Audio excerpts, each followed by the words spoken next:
怎么回事？再探再报，妹，好是嘞。 When you think of gacha game communities, it's almost always a mixed bag. There are great stories, sure, like the amazing fan creations, art, and content that these communities create. But there are also many horror stories, especially when it comes to the most unhinged part of these communities. The nature of gacha games, with the heavy integration of real-world money in many of their mechanics, oftentimes breeds communities that are hyper-fixated on numbers like revenue and player count. After all, when players stop spending, that's when these games end their service. And with how sunk costs work, nobody wants to see anything that they've invested their time, money, or dedication into disappear. What this means is that many of these communities view the gacha games they play and their developers as something that needs defending. If the community doesn't justify every single decision a dev makes, that would be bad. But what if there was a dev that did the opposite? A dev that openly welcomed critique of the game and immediately took action to make it better. Wouldn't that foster a community that's far more accepting of improvements, instead of the many existing ones that believe that their developers can never do wrong? Honest feedback that's acted upon is how games get better. And Wuthering Waves, with Kuro as its developer, is a company that embodies that mentality. Today we'll be breaking down why this is the case, diving into how Kuro is setting the tone for Wuthering Waves and its community from the top down, how Wuthering Waves has fostered a community that's far more open to critiques and improvements, and how this mindset has already improved the game significantly. As always, if you're enjoying this content, please hit that like and subscribe button. Several months after the launch of Wuthering Waves, ripe with its highly publicized issues, the CEO of Kuro Games, Solon, had some choice words for the player base. I think as long as you can survive, that's enough, right? Besides that, love yourself alongside the players, love the game, and love your team. With these three principles, you'll be able to run a long-term gaming business. These heartfelt words were coupled with some of the best quality of life updates the game had seen thus far. With these words and actions, Solon confirmed a few things. First was that Wuthering Waves wasn't a game trying to make the most money possible through their monetization strategies. That's evident enough by the fact you're able to purchase dupes of limited 5-star characters in the store, the fact that the weapon banner is completely guaranteed, and the fact that the overall 5-star rates are higher than their competitors while having a significantly lower pity. Any person who's spent in Wuthering Waves, in comparison to some of the top games in the market, understands that they're getting far more value relative to those peers.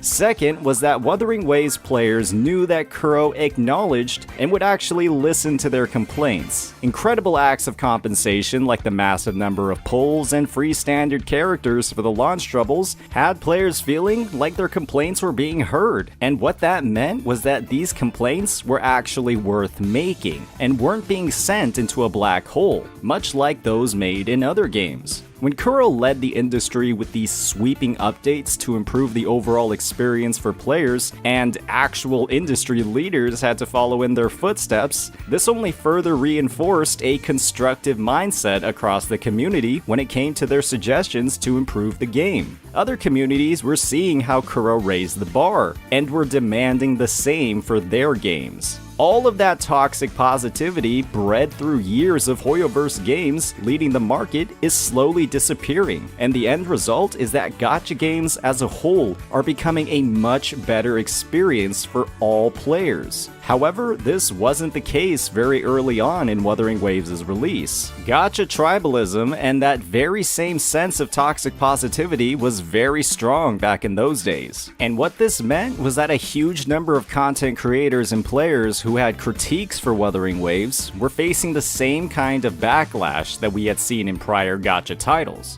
Don't believe me? Let's take a look at one of my older videos, how to make Wuthering Waves better. In this video, I highlighted several gameplay features within Zenless Zone Zero that I thought would be great additions to Wuthering Waves. Things like an expedited daily system that would give a greater reward for spending wave plates. Things like more interactivity with playable characters in the overworld. Things like adding more replayability to the elusive realm. These were suggestions that, on paper, weren't too unreasonable, and would, without a doubt, improve the game for many players. But how dare I say that Kuro did something wrong? This video got completely obliterated, with one of the worst dislike ratios I'd ever seen. People had some very familiar responses to these suggestions. Things like, Woo-Wah is an open world, daily should take more time, you're just asking to play the game less. The elusive realm is perfect as it is. These were the same exact type of replies we'd see to any suggested improvement to games like Genshin Impact. And when Hoyoverse, the developers, would go ahead and ignore all of these suggestions to improve their game, this only further reinforced the mindset that the developers knew best and never had to listen to their players. And what did Kuro do instead? They went ahead and implemented all of these changes that I had previously gotten raked over the coals for. They increased the wave played daily from 20 points to 60. They added interactivity with playable characters in the overworld. And they added more rewards and a refresh to the elusive realm. The developers are the people that set the tone for their game's community. If a developer refuses to act on feedback, that sends a strong message to the community. Anybody critiquing our game is wrong.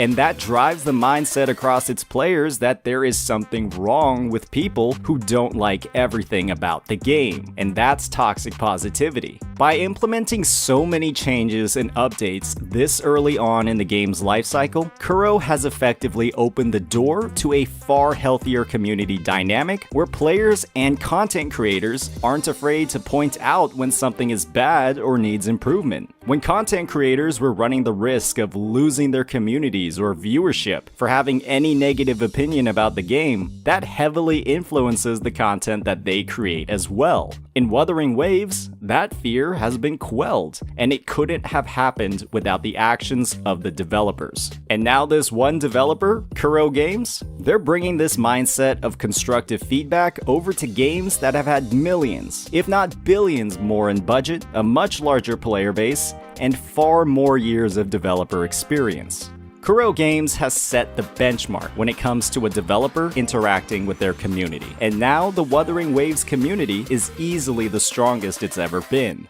There simply aren't as many people doom posting the August revenue numbers. People know that it's a filler patch with slightly less desirable characters, and people understand what Kuro is doing. You can say a lot of things about Kuro Games, but one thing for certain is that they truly do love their players. As always, if you enjoyed this content, please hit that like and subscribe button.